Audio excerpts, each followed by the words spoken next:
Hello everyone, I hope everybody is doing great. In today's video, I will show you how to plot a stress strain curve from an ODB file.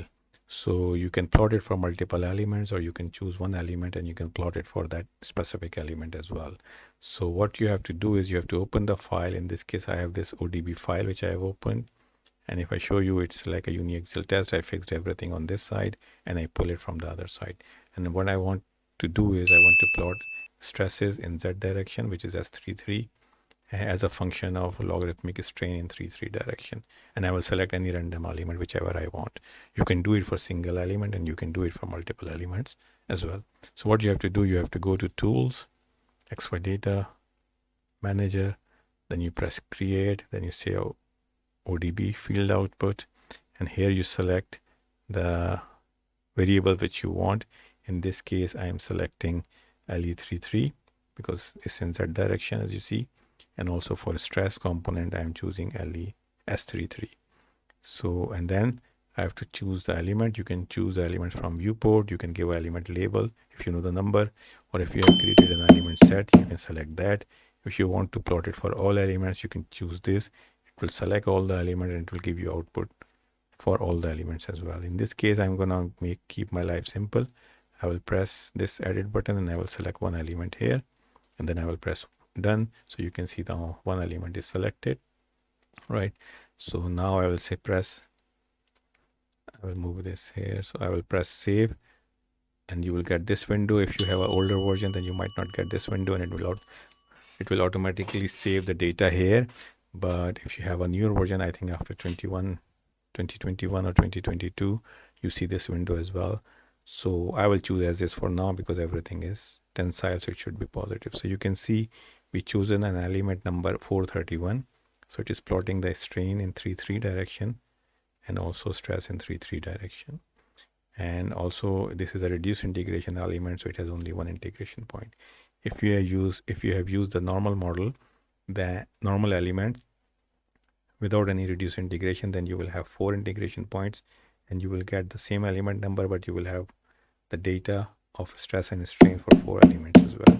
So in those cases, if you want it at the center, so you can choose not the integration point, but rather centroid. So it will give you an interpolated value at the centroid of the element if you have multiple integration points. So again, depends what you really want to do. Stresses and strains are generally at integration points, so it's preferred to get that way. But if you're going for nodal values, you can also choose a node and you can do that as well. So this is how it is done. So now if I plot, I will close this one for now. And now if I plot the, let's say, stress as data, then you see stress is as a function of time. And similarly, strain is also a function of time. But if you want to plot stress in the vertical axis and strain on the bottom axis or horizontal axis, then I have to combine them together. So I can combine it here if I'm plotting it in ABAQUS, or I can take this data out as a text file or CSV file, and then I can combine them there as well in Excel or MATLAB or whatever plotting software you're using. So in this case, I'm going to select operate on XY data, and then I will combine them together. So I will press combine. X-axis I want this, and on Y-axis I want this. I'm just going to double click that, and then I will save it as, let's say, stress versus strain. And then if I say okay, then I have this data here. And now if I plot the stress versus strain, then you can see this is a stress.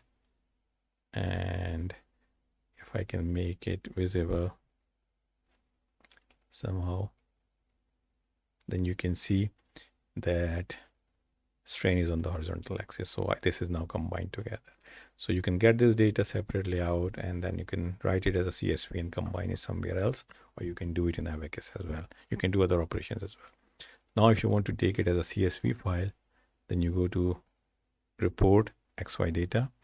Then what you have to do, you have to select the data which you really want as a text file.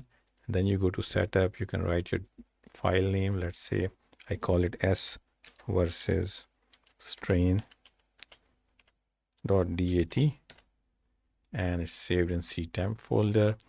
I'm using a single table. In this case, we only have one data, but if you have multiple data, you can interpolate in between, because sometimes if you have different analysis, some of the data is missing, so you can interpolate between those data lines as well. And I'm using scientific, and I am only going for 6-digit scientific accuracy, 6-digit accuracy. So this is pretty much it. When I press OK, then it will write the file, and now if I go to the folder, then I will see that I have this file here. So I will open it in the text editor, and what you see is my strain and the stresses are here in the file. So I can plot it somewhere else as well now, and this is pretty much ready to plot in any other software like Excel, etc. So this is how it is.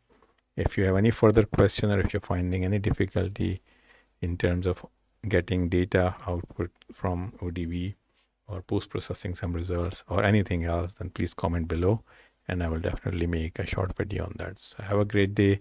Don't forget to like this video, and also don't forget to subscribe to my channel, because what makes this channel keep going. Thank you very much, and bye for now.